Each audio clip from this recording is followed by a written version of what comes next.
Bonjour à tous, bienvenue dans votre My Ninja Academy. Aujourd'hui, nous allons parler de Sasuke qui invoque le roi des aigles pour conclure un accord avec Boruto. Si vous voulez en voir plus sur Naruto sur notre chaîne, laissez vos pouces en l'air et abonnez-vous pour rejoindre notre Académie des ninjas. Et les ninjas, avant de continuer avec la vidéo, je vous demande de vous abonner à notre chaîne, ainsi vous rejoindrez notre village ninja et pourrez maîtriser votre technique ninja préférée et devenir un grand Chunin. Cela aiderait aussi beaucoup notre village ninja si vous laissiez vos likes, thumb up sur la vidéo d'aujourd'hui, ainsi ensemble nous pourrons battre n'importe quel adversaire pendant que nous sommes sur le chemin pour devenir Hokage. Maintenant, continuons avec la vidéo d'aujourd'hui. Les techniques d'invocation étaient vraiment célèbres dans l'histoire de Naruto. C'était tout simplement fascinant de voir les créatures avec leur mythologie qui pouvaient être amenées sur le champ de bataille, permettant plus de mobilité et donnant encore plus de pouvoir à l'invocateur. Le fait est que, jusqu'à l'arrivée du Shippuden, tout le monde ressentait cela. Cependant, à partir de Boruto, les invocations ne sont plus aussi présentes dans l'histoire. Cependant, il est possible que la nouvelle équipe 7 obtienne des invocations uniques et encore plus puissantes. Boruto pourrait-il obtenir des invocations spéciales?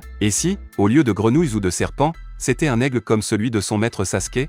Parlons-en dans la vidéo d'aujourd'hui. Sasuke Uchiha est l'un des derniers survivants du clan Uchiha de Konohagakure. Après que son frère aîné Itachi ait massacré son clan, Sasuke s'est donné pour mission dans la vie de les venger en tuant Itachi. Il est ajouté à l'équipe 7 en devenant un ninja, et grâce à la compétition avec son rival et meilleur ami, Naruto Uzumaki, Sasuke commence à développer ses compétences. Insatisfait de ses progrès, il déserte Konoha afin d'acquérir la force nécessaire pour se venger. Ses années de quête de vengeance et les actions qui s'ensuivent deviennent de plus en plus exigeantes, irrationnelles et l'isolent des autres, ce qui lui vaut d'être étiqueté comme un criminel international. Après avoir découvert la vérité sur le sacrifice de son frère, qui a contribué à mettre fin à la 4e guerre mondiale des shinobi, et avoir été heureusement racheté par Naruto, Sasuke décide de retourner à Konoha et de consacrer sa vie à la protection du village et de ses habitants, devenant ainsi le cache de soutien. À l'âge adulte, Sasuke devient plus sage et plus mature, ainsi que plus chaleureux et plus attentionné, bien que sa tendance à paraître inexpressive demeure. Il conserve son habitude d'insulter les autres, bien que ce soit généralement plus comique que froid, et principalement à l'encontre de Naruto. Il fait également preuve d'une certaine humilité,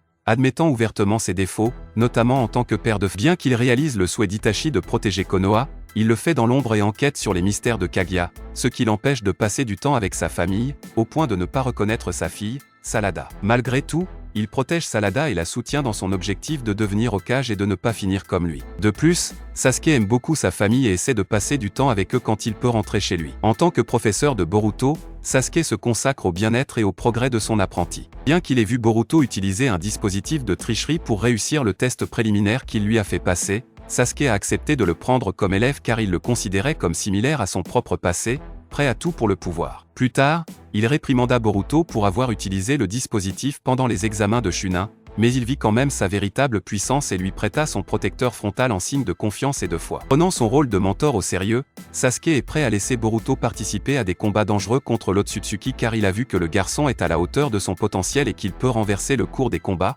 même si Naruto en a décidé autrement. Pour cette raison, Sasuke a clairement fait savoir qu'il était prêt à tuer Boruto si Momoshiki prenait le contrôle de celui-ci par le biais du karma, par devoir en tant que professeur de Boruto. Sasuke est reconnu comme un prodige naturel du clan Uchiha, diplômé premier de sa classe à l'académie. Il a fait une forte impression sur Kakashi Attack lors de l'épreuve de la cloche, et pouvait se battre au même niveau que de puissants shinobi comme Akegara dans la première partie. Sous la tutelle d'Orochimaru pendant 3 ans, Sasuke devient assez fort pour combattre et même faire pression sur Itachi, ainsi que sur le 4e Raikage. Avec le chakra des 6 chemins, il est comparé au sage des 6 chemins par Kurama, capable d'aider à vaincre Madara en tant que Jinchuriki Tenkaido. Madara a admis qu'il aurait choisi Sasuke plutôt qu'Obito comme apprenti s'il était né des années plus tôt. À l'âge adulte, malgré la perte de son bras gauche, ses performances n'ont pas été entravées, combattant à armes égales avec Kinshiki Otsutsuki. Au final, il est considéré comme un shinobi légendaire qui, comme Naruto, est désigné comme le shinobi le plus fort de tous les temps, l'Hokage le considérant comme son seul égal. La force combinée de la paire est censée être capable de détruire le monde. De même, ensemble,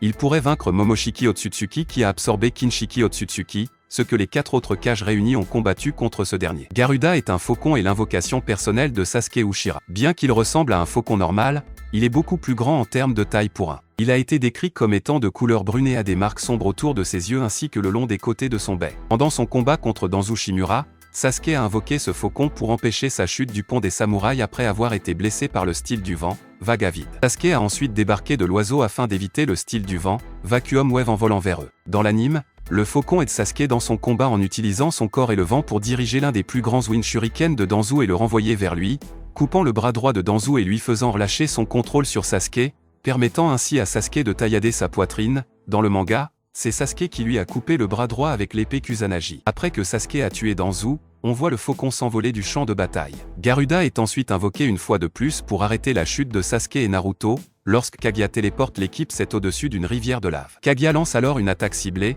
frappant le Tanketsu sur les ailes du faucon, lui faisant perdre sa capacité à voler. Naruto sauve à la fois le faucon et le reste de l'équipe avec ses mains de chakra. Par la suite, Garuda retourne dans son espace-temps. Utilisée par plusieurs personnages de la franchise Naruto, la technique d'invocation permet à un ninja de sceller un contrat avec une espèce animale particulière, en étant capable de l'invoquer dans n'importe quelle situation avec seulement un peu de sang et en façonnant son chakra. Habituellement, ce type de contrat est passé avec un seul animal, mais il existe des ninjas qui ont plus d'une invocation, comme c'est le cas de Sasuke, qui en plus d'avoir passé un contrat avec les serpents de la grotte de Ryushi pendant qu'il s'entraînait avec Orochimaru. Il peut aussi invoquer un faucon nommé Garuda. La première fois que nous l'avons vu utiliser ce faucon, c'était lors du combat contre Danzo, où même Obito a été surpris de découvrir que Sasuke avait une nouvelle invocation. Cependant, même s'il s'agit d'un de ces éléments qui n'a jamais été véritablement expliqué dans l'histoire, une chose que beaucoup de fans ne savent peut-être pas est que le faucon de Sasuke apparaît littéralement dans le premier chapitre de Comme vous pouvez le vérifier sur la couverture du chapitre 1, Sasuke apparaît chevauchant un faucon, ce qui indique que c'est une idée que Masashi Kishimoto avait probablement déjà lorsqu'il a commencé le manga. Mais comme après cette couverture notre jeune Uchiha n'est montré qu'avec des serpents et en rapport avec ce thème,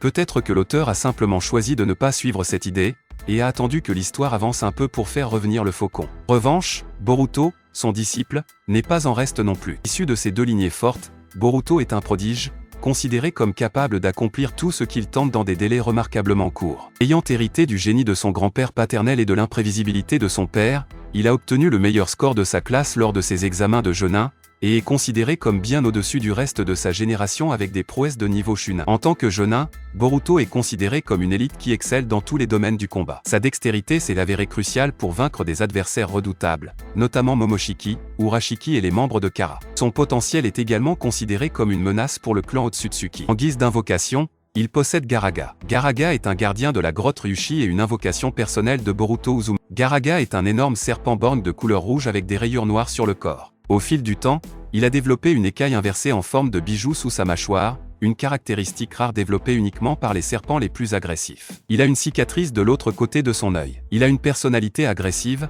déclarant ouvertement sa haine des humains, en raison de l'événement dans son passé résultant de sa cicatrice à l'œil. Garaga ne croit pas en la confiance, car lorsqu'il faisait confiance aux humains, il a été trahi. Dans sa jeunesse, Garaga est devenu l'invocateur personnel d'un ninja, et lors d'un de ses combats, son invocateur a reculé à la demande de Garaga de continuer le combat, ce qui l'a amené à attaquer l'œil de Garaga avec son chakra de foudre. À partir de ce moment, Garaga commença à agir violemment envers tout humain, devenant même une nuisance pour le serpent ermite blanc. Étant un serpent énorme et puissant, il est capable de repousser plusieurs ninjas ou autres créatures géantes. Son pouvoir d'immobilisation est très élevé, tout comme son venin peut pétrifier les gens au toucher grâce à son corps enrobé. Garaga est capable de se camoufler pour passer inaperçu et, caractéristique des serpents, Garaga peut détecter par la chaleur, même dans l'obscurité. Mais ce serait plutôt cool si, en plus, il était aussi capable d'invoquer un aigle, tout comme son maître. Cela dit, si Sasuke a pu l'emmener chez le chef des aigles pour passer un contrat avec l'un d'eux, nous le verrons certainement passer un contrat avec un oiseau extraordinaire.